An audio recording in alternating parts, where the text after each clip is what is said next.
So if you ever wondered what that pod was on the wing of usually single engine piston, a lot more single engine turboprops. I know TBMs, Malibus, PC12s, and Caravans like this one pretty much come standard with them. That's the radar. And inside of the radome, which is this part here, which is really just a fiberglass fairing that's meant to keep rain and wind and bugs and all that stuff off the radar because they mess it up. But inside of it is the radar RT, or receive transmit unit, and in this case this is a Garmin King, which was the one that made the older ones. It's pretty much identical, and on older systems this base plate had to be set exactly level and vertical and everything else you can think of, and quite often there would be shims to line it up. Garmin units, you pretty much just bolt them down to the bulkhead inside of here, and then internally in the software you set all that, how, level and vertical and all that, because when the aircraft turns, the radar unit actually pitches up slightly, and it calibrates for roll and pitch, and when you're in a turn you tend to be sort of climbing in towards the middle of the turn is in relation to what the radar needs to look at. So it will start panning inwards and upwards if you're turning to the left, and inwards and or outwards and upwards to the right if you're turning to the right, so that it's still looking ahead of the aircraft. And then also when you select your ring, like how far away or how close, the pitch will go up and down to a certain extent. And it also knows like the pitch of the aircraft, like if you're descending towards an airport, it might pitch up to look straight ahead instead of slightly downwards. But basically this is the unit right here, and it has motors in it that turn it backwards and forwards like so. And this one is loose just because I'm in the process of changing it, so that's why it's kind of flopping around a little on the base. It would be normally bolted in tight, but you have motors to do the raising and lowering like that as well. You turn power on, you turn avionics on. A lot of times you start hearing bumping and clunking out here on the wing.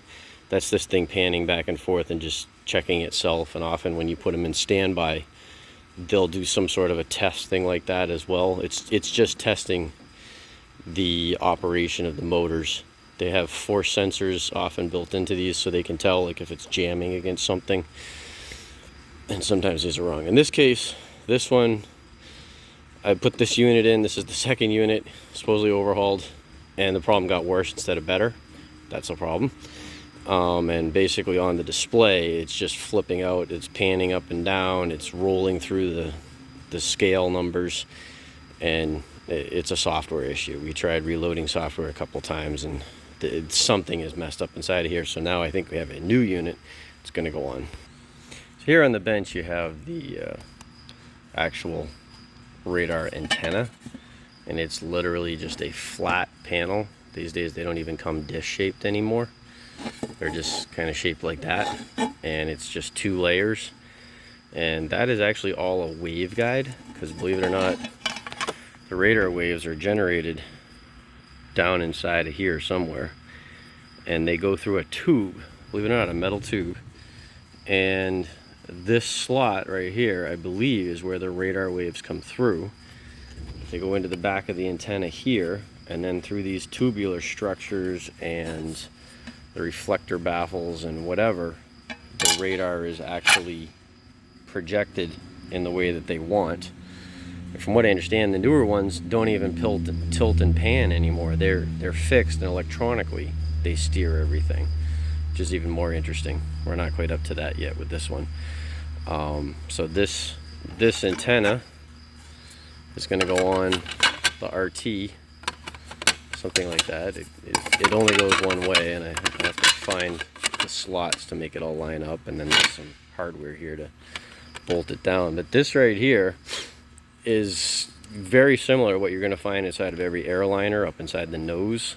And like I said, it's a lot of your single engines, you're going to have it out on one wing. if they have radar, just because they can't put it on the nose because the airplane engine is there, and they can't put it too close to the fuselage because the propeller spinning when it looks inwards, that actually is something that they have to like block out because it causes a strobing type effect. So that's like on the PC-12, it's way out on the wingtip, the right hand wingtip. It's built into the wingtip, both for aerodynamic reasons and also for getting it as far away from that propeller as possible. So that's a radar right there. You're going to find in almost every aircraft. In fact, the other one, not this one, I looked at the repair paperwork, and it actually came off a King Air, which would mean it would be in the nose. And it's just the same unit used over and over and over again. Garmin is good for doing stuff like that.